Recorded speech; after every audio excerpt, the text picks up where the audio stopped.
inexcusable negligence in allowing these syndicates to proliferate while inside the supposed maximum security compound.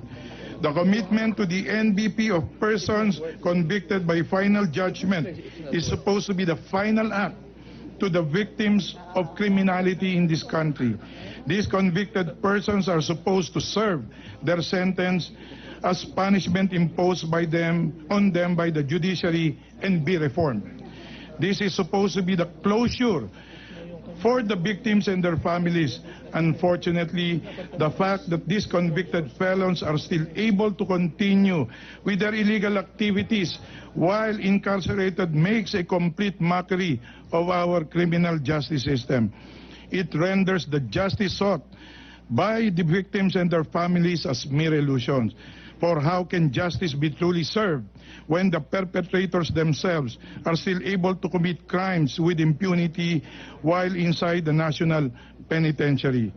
This question must be answered in this inquiry, and we must be able to get to the bottom of this issue in order to make sure we put finish to this travesty of justice. So now we would like to request first the Vice Chairman of the Subcommittee on Correctional Reforms to give his opening remarks because this is a matter really that is covered by the subcommittee. Before we proceed to the sponsors of this bill.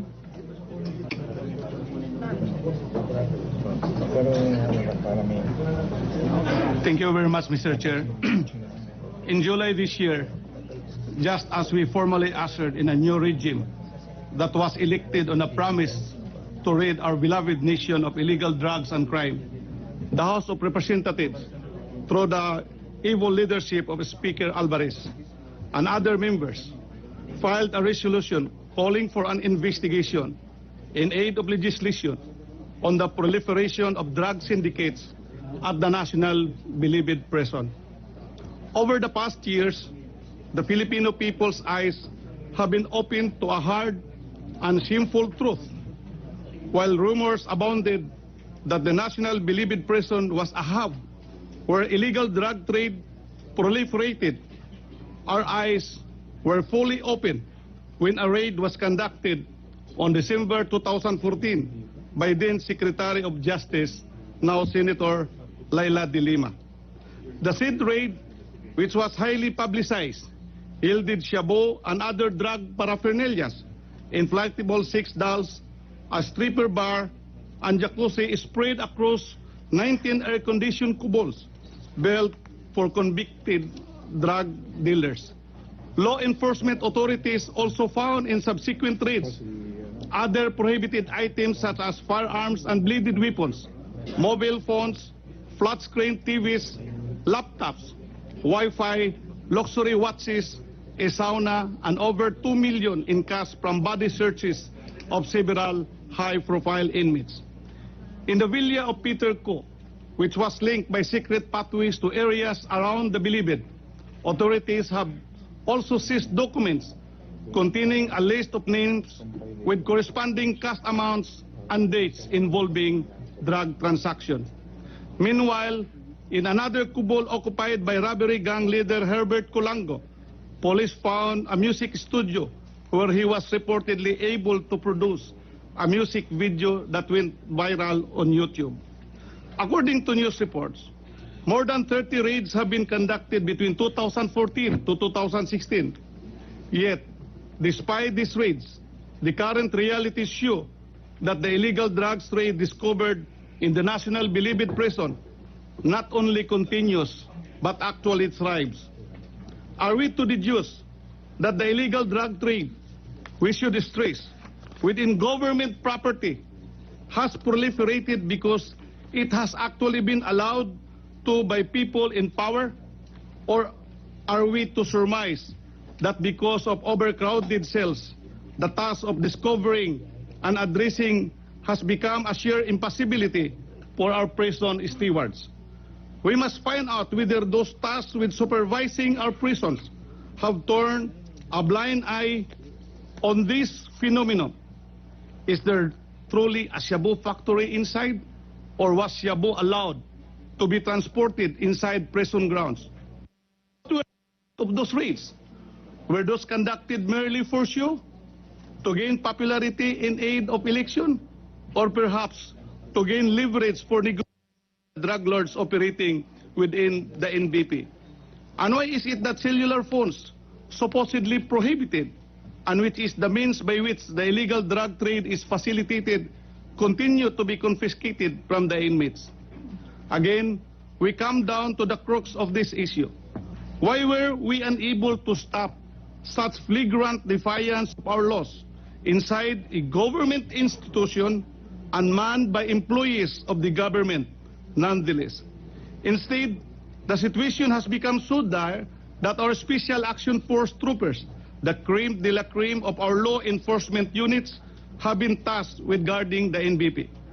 It is in this regard that we have invited today the executive branch, particularly the Secretary of Justice, Honorable Vitaliano Aguirre, under whose jurisdiction the Bureau of Corrections and NBP fall under, along with the heads of other agencies involved in combating illegal drugs, such as the PDEA, one of his representatives of Director General Lapina, who is on official travel, the able, energetic Director of NCR, Director Wilkins Villanueva, who had accomplished in padlocking so many shabu laboratories recently, and the Philippine National Police, whose PNP chief is represented here by General Magalong, in order to enlighten us on the Duterte's administration efforts to address the issue of proliferation of illegal drugs at the NBP. As the subcommittee's chair in charge of the correctional reforms, I believe this investigation could help us craft legislation that will reform our prison system and ensure that corruption and illegal drug trade are truly weeded out. The House of Representatives, under the leadership of Speaker Alvarez, through this committee, is intent on finding out the truth. Rest assured that we will direct this investigation so that we may be more guided in our legislative actions. We will be taking into account the possible structural, organizational, and cultural weaknesses that allow the occurrence of illegal activities in our correctional institutions. Of particular interest will be whether the time is right to finally proceed with plans to build a new prison facility in Fort Magsaysay in Nueva Ecija. According to the International Center for Prison Studies, ICPS, in 2015, our prison system is the fourth most overcrowded in the world. This committee, during the 16th Congress, upon the initiative of then Senior Vice Chair and now Majority Floor Leader Rodolfo Fariñas, had in fact proposed this mission, and the Department of Justice actually held a bidding for a public-private partnership to undertake this project. We must now ask also the Department of Justice through Secretary Aguirre as to the status of this project. The clamor from our people to thoroughly address the drugs issue has been deafening. As representatives of the people, we are duty-bound to do our part in supporting President Duterte and the government efforts to address this crisis. We now have a man at the helm who has staked his life, honor, and the presidency in order to accomplish the mandate given to him by the people. It is only proper that this august body, through the leadership of our dynamic Speaker Alvarez and the rest of the members of the lower house, lend its hand in furthering the goal of eliminating the trade of illegal drugs and upholding the people's welfare. We are conducting this investigation in our desire to correct this deplorable aberration of our government institutions, being at the mercy of individuals and groups who defy the law with impunity. We do this in our hope that those responsible for the mess we are in today are held accountable and put to justice. Thank you very much, Mr. Chair. Thank you, Vice Chair Ominal. So now we will recognize the author of House Resolution 105, the Honorable Minority Floor Leader, Danny Suarez. Thank you. Good morning, Mr. Chairman, members of the Committee on Justice, Secretary Aguirre, distinguished research person, Your Honors. When I was minority leader during the 15th Congress, I already pointed out during our weekly minority press conferences the pandemic in the making, which is the proliferation of drugs in its allied ill effects to society. It is very unfortunate that the then powers that be took no notice. What is the result of the last 6 years under an administration which was blind to the obvious drug proliferation in our country? According to 2015 data from the Philippine Drug Enforcement Agency, PDEA, around 1/5 of barangay or villages in the Philippines have drug-related cases. 92% of the barangays in Metro Manila have drug-related cases. And what is painful about this data is that as early as 2012, the United Nations World Drug Report said the Philippines already has the highest rate of shabu use in East Asia. A 2012 study on drug trafficking by the Philippine Center for Transnational Crime echoes this sentiment when it stated that a total of 6,020 barangays in the country are drug-infested. Clearly, Mr. Chairman, we were not lacking in knowledge about the drug problem that early. Mr. Chairman, while a statistician can debate whether there is causality or not between the rise in drug use in the country and the rise in criminality, I think it can be safely concluded that there is indeed a direct correlation between the two. According to the Philippine Statistics Office, the total reported crimes for 2014 was 1,161,188, as compared to 2,017,812 in 2012.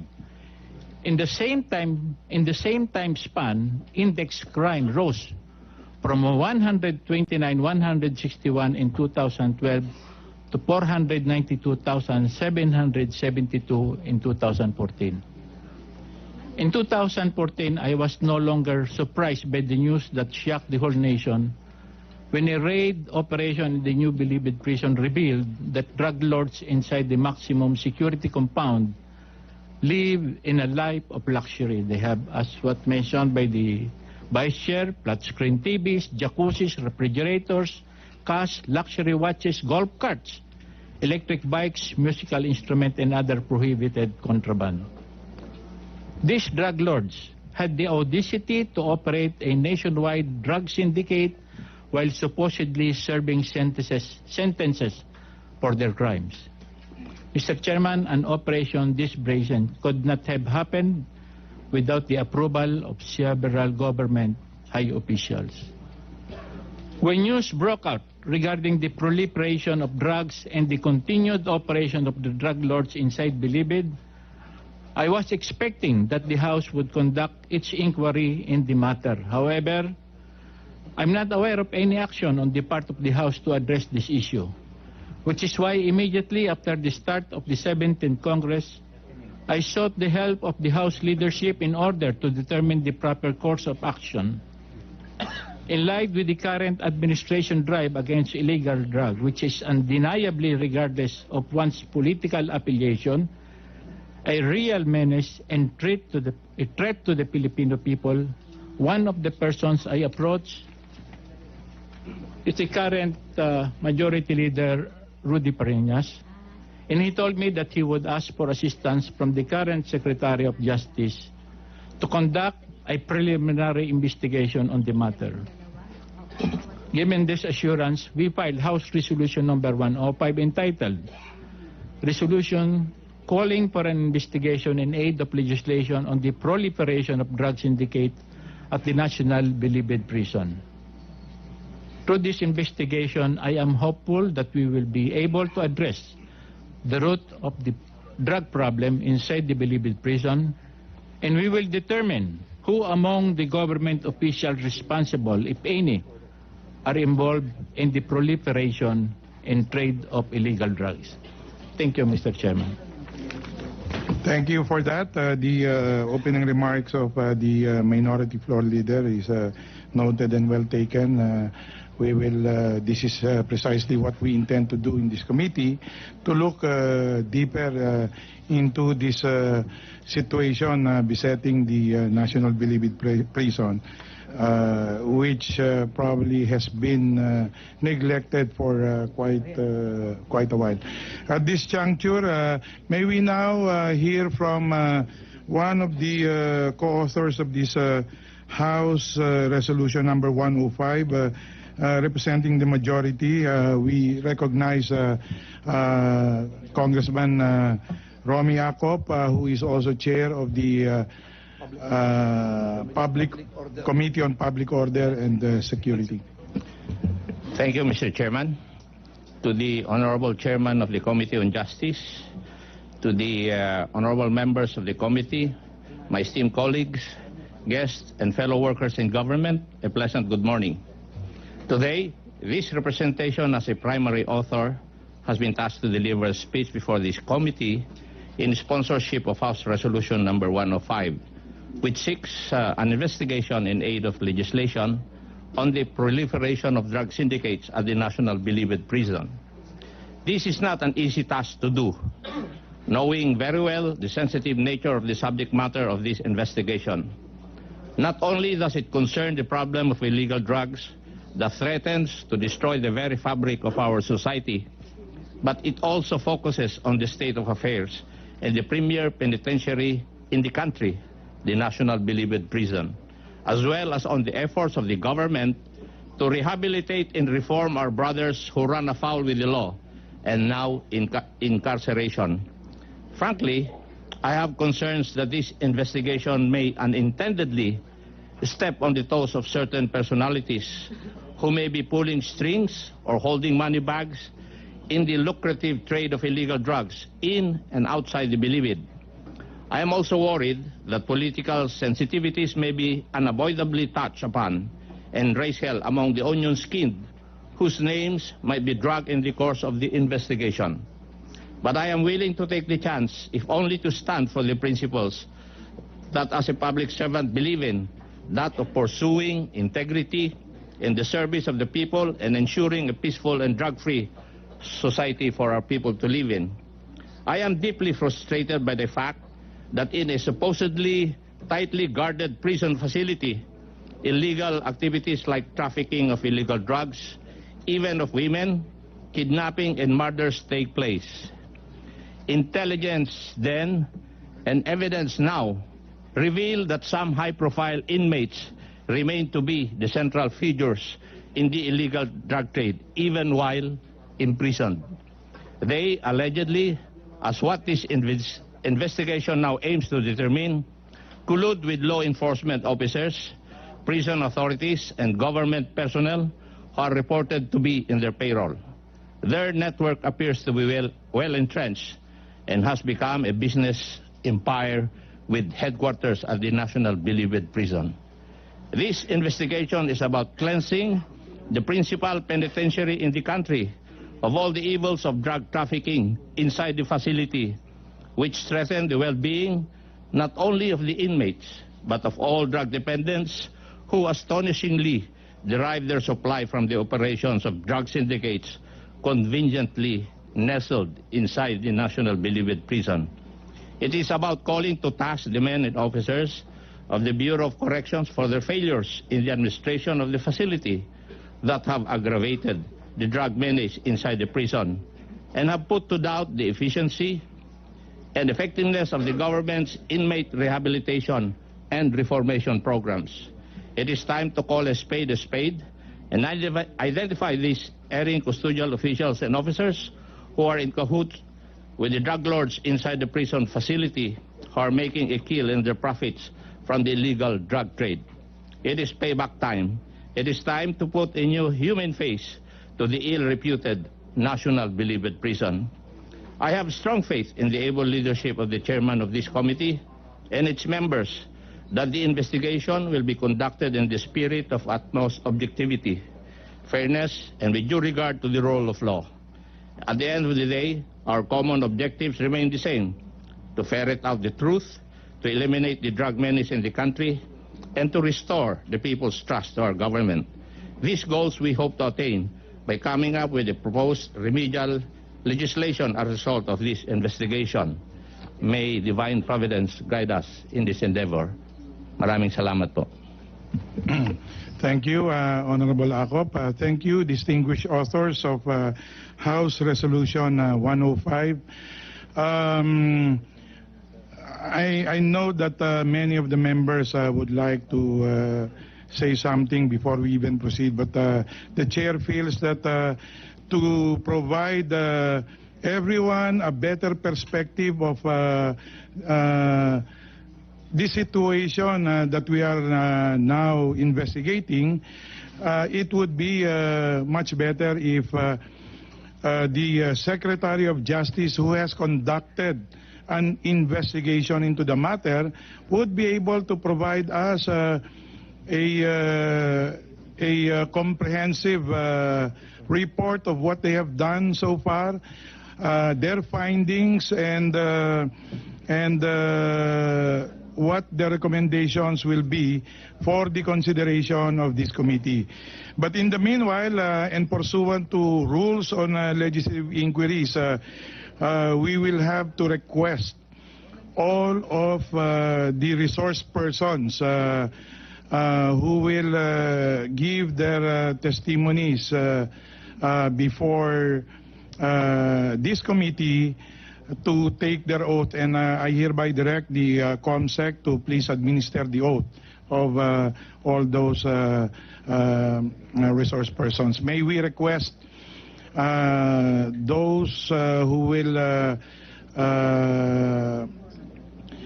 enlighten this committee of on the matter to please rise and for the administration of their oath.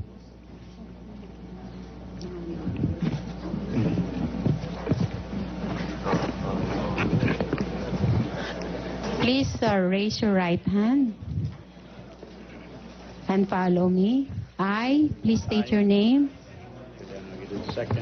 Swear to tell the truth and nothing but the truth. So help me God.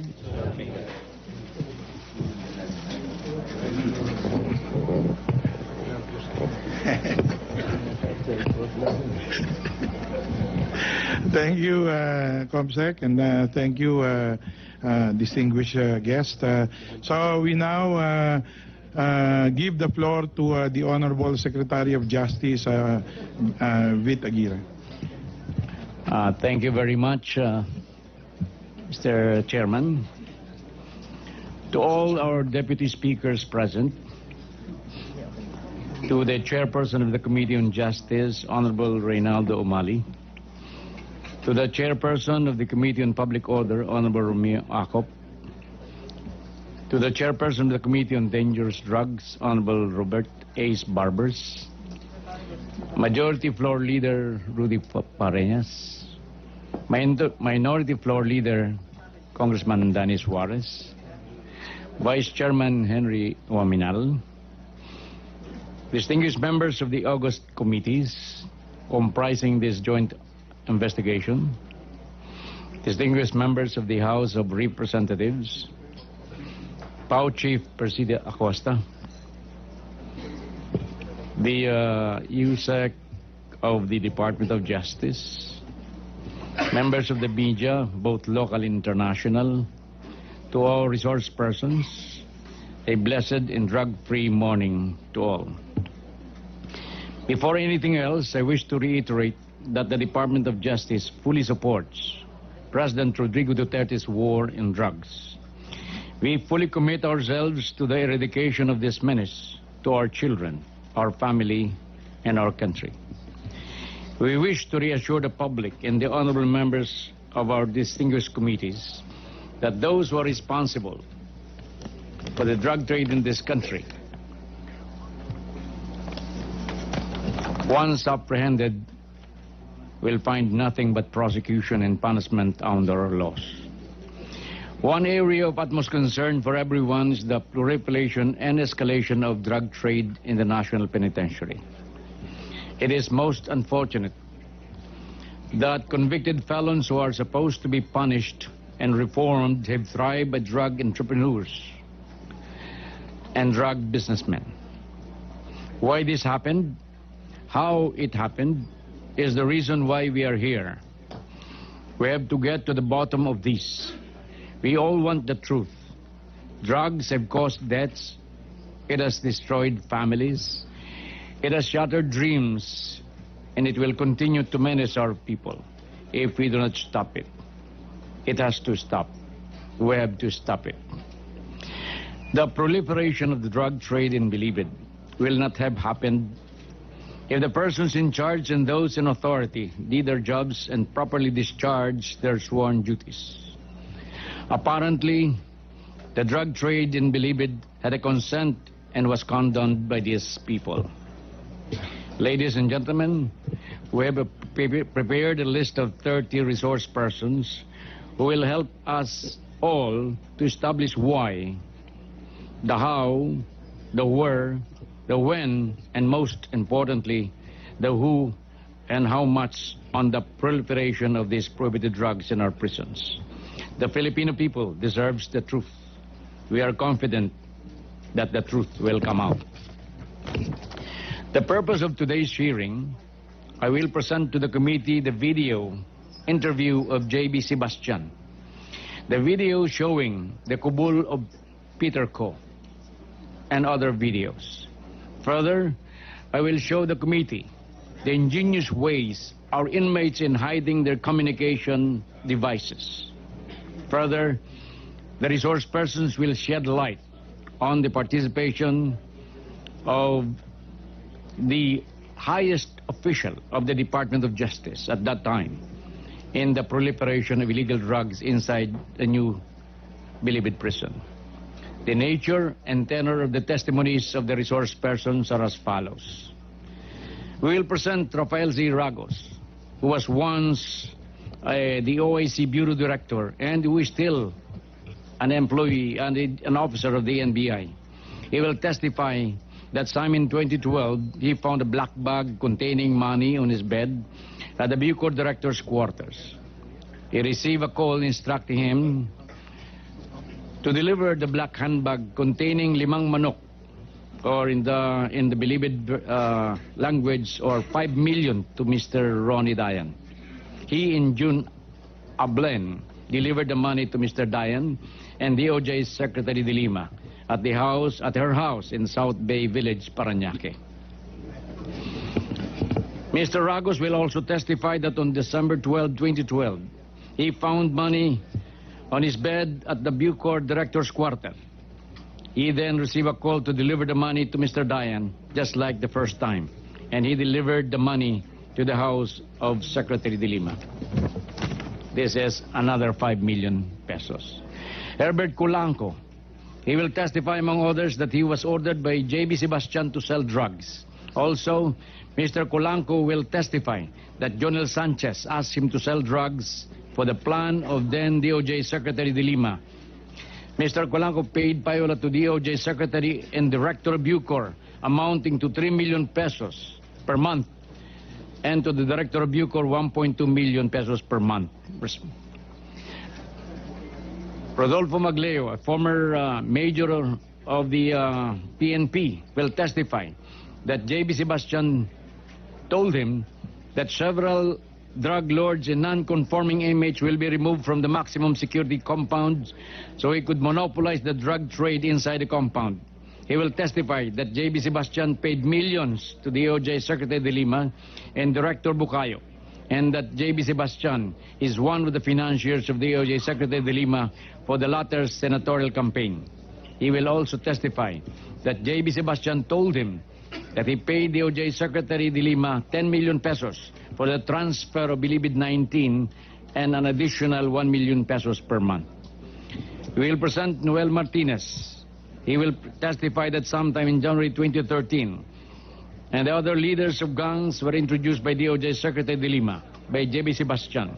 He will also testify that sometime February 2013, J.B. Sebastian informed him that DOJ Secretary de Lima needed funds for her plan to run in the 2016 senatorial elections. J.B. Sebastian ordered the centralization of the drug sale in the Bilibid and required him and other gang leaders for help. In exchange, they will receive protection and special treatment.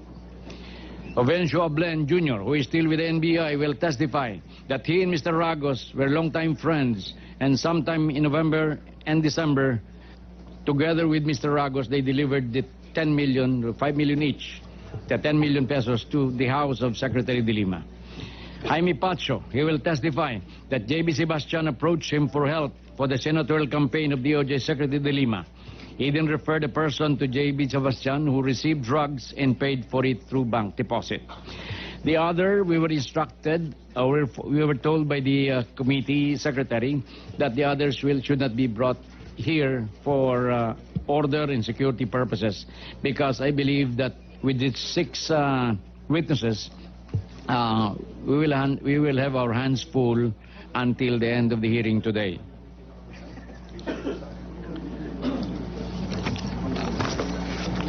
That is the opening statement, Your Honors, and may we request that we be allowed to present the video interview of J.B. Sebastian by the Discovery Channel, and this will show how powerful this person is and why his words are law in the New Bilibid prison. Let's watch, please. Mr. Chairman, Majority floor. some clarificatory questions. Are these witnesses willing to testify here today? Are they testifying here today? Yes, Your Honor. They are here and they will testify. Okay. Without asking for an immunity or what? They were not asking for anything, for any favor, and we did not give them, or we did not promise them anything. But their lawyers approached this representation that if it's possible that their clients be offered immunity and they're testifying here before this hearing. I agree that it's very reasonable that they've stated before me that they want to cooperate with the drug war against illegal drugs of President Duterte, and that they believe that this anomalies, this illegal drug trade in the Bilibid should stop, and they wanted to cooperate. So at the very least, I believe that whatever they tell here, I believe that they should be given immunity. So what I did, Your Honors, is that we prepared papers for their immunity only for what they are going to testify before this hearing. In other words, whatever they will testify, we led them to believe that whatever they testify here, that could not be used against them. So I appeal to the honorable members of the committee that these witnesses be given immunity, and with the endorsement and recommendation of the chairman of the Committee on Justice and the approval of by the speaker, I believe that the same should first be issued. Precisely, by this Mr. committee. Chairman, I asked that question because as the chairman of the Committee on Rules, we have the law, Republic Act 6981, which provides the mechanism as to how these people will avail of the Witness Protection Act or the benefits of that act. Now, if that is the case and their testimony will be based on the grant of such immunity, we have to dispose that matter first, because it has to be approved by the Speaker. We saw what happened in the Senate, where a hearing there, they presented a witness, and after the hearing, the chairman or the former chairman of that committee then asked the Senate President for acceptance into the or inclusion into the witness protection program of the government, but the Senate President denied the request. So I suggest, Mr. Chairman, that we do it properly. If there is such a formal manifestation that they need such immunity, then this body should now vote whether to recommend to the Speaker the grant of such immunity under Section 4 of the Republic Act 6981. And I'll read. It says there in Section 4 of the law, witness in legislative investigations. In case of legislative investigations in aid of legislation, a witness with his express consent may be admitted into the program upon the recommendation of the legislative committee where his testimony is needed, when in its judgment there is pressing necessity therefore, provided that such recommendation is approved by the President of the Senate or the Speaker of the House of the Representatives, as the case may be. So in this instance, we have to dispose of that matter first, because otherwise all of this alleged testimony may not come into play. So are you now formally asking the committee for the grant of such immunity, Mr.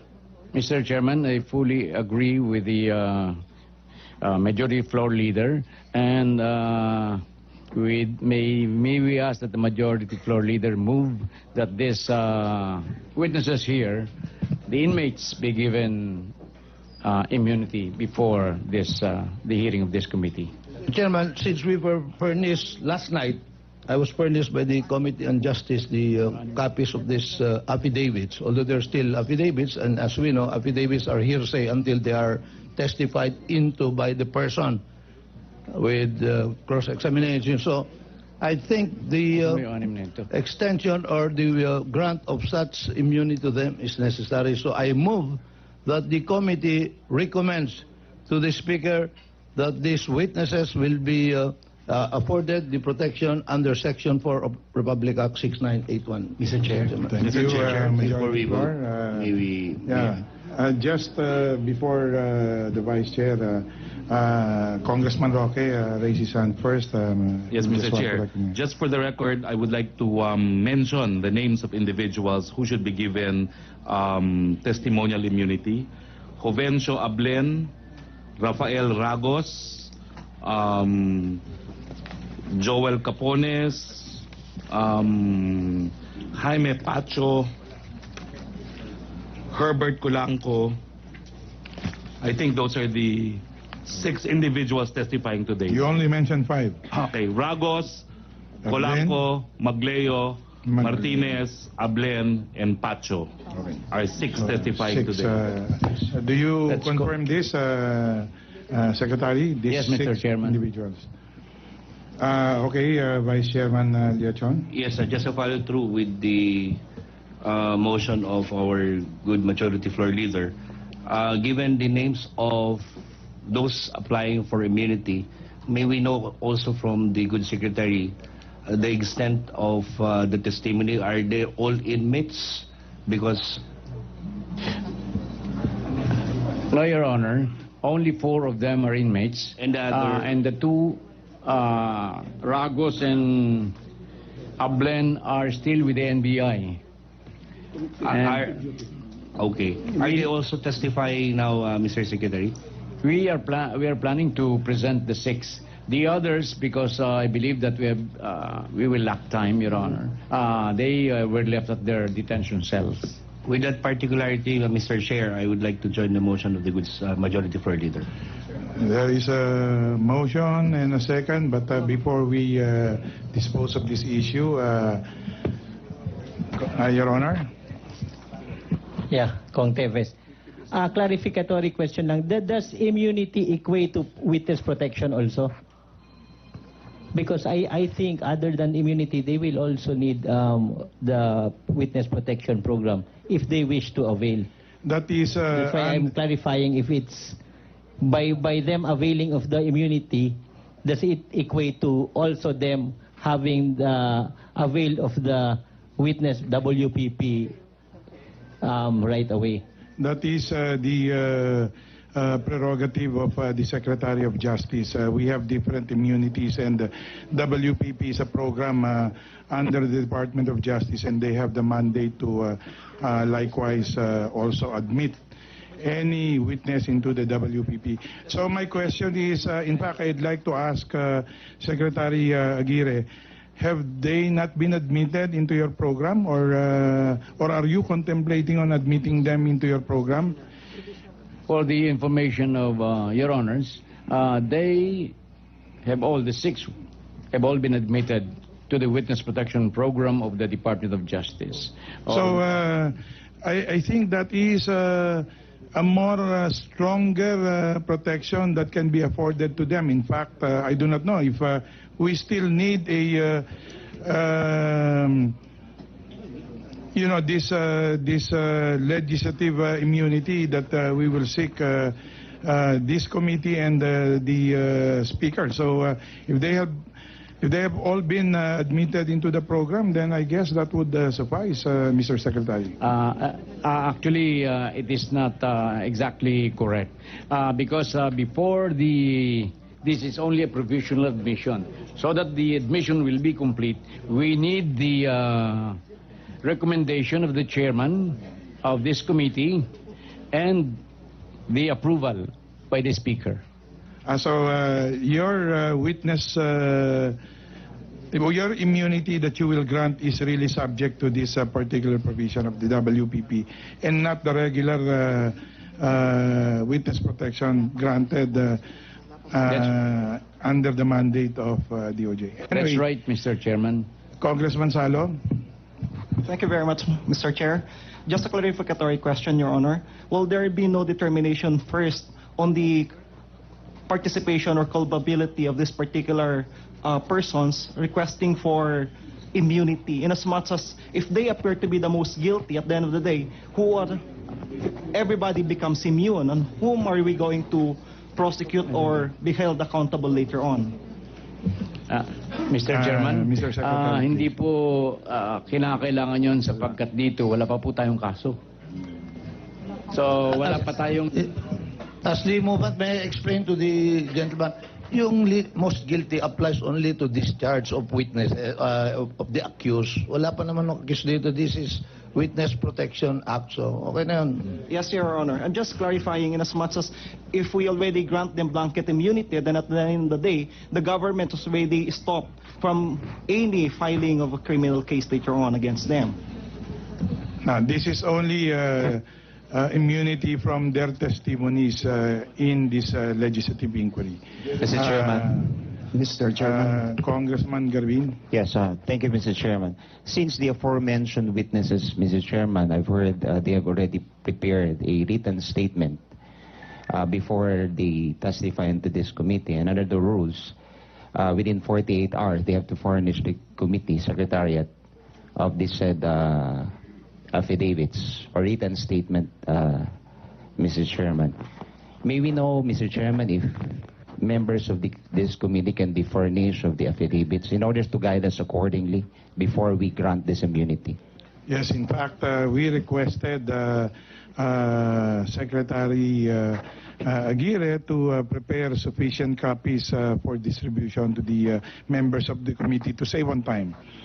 Yes, Mr. Chairman, we prepared 100 copies, sufficient copies. So if there's anybody, any members of the committee na wala pang... I think all the members, Mr. Chairman, should be furnished of that affidavit. May I know from the COMSEC if They are now distributing. they had this, they are now distributing. So, Mr. Chair, there is a pending motion duly seconded, so can we now proceed on the rolling of the chair so that we can go ahead with the presentation of the witnesses by the Department of Justice? Second, Your Honor. thank you for that. Mr. Chairman, clarification, please. Deputy Speaker. As we understood from the explanation of the majority leader, the approval of the immunity by this committee, by the members of this committee, I mean, is only recommendatory. It is the signature of the Speaker that will be the operative act that will make the immunity recommended by this committee operative. Now, if we approve it now, being recommendatory, and we will allow the witnesses to testify now,